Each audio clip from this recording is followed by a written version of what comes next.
तर रोहिणी खडसेंनी आज कसपटे कुटुंबाची भेट घेतलेली आहे। वैष्णवीच्या केसमध्ये संशय येण्यासारखा प्रकार आहे असं रोहिणी खडसे यांनी म्हटलंय।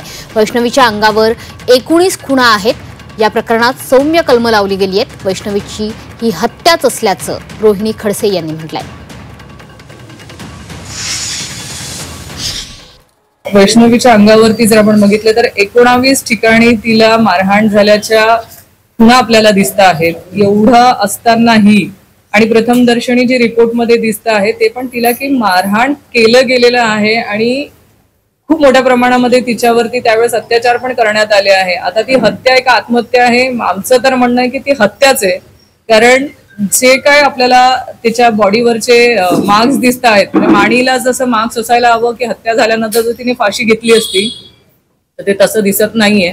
प्रथमदर्शनी आपल्याला संशय यायला जागाच आहे, त्याच्यामुळे ती हत्याच आम्ही म्हणतोय आणि त्या तऱ्हेने चौकशी होऊन त्या तऱ्हेचेच कलम लागणं अपेक्षित होतं, पण कलम तुम्ही बघितले तर कलम लागलेले नाहीत।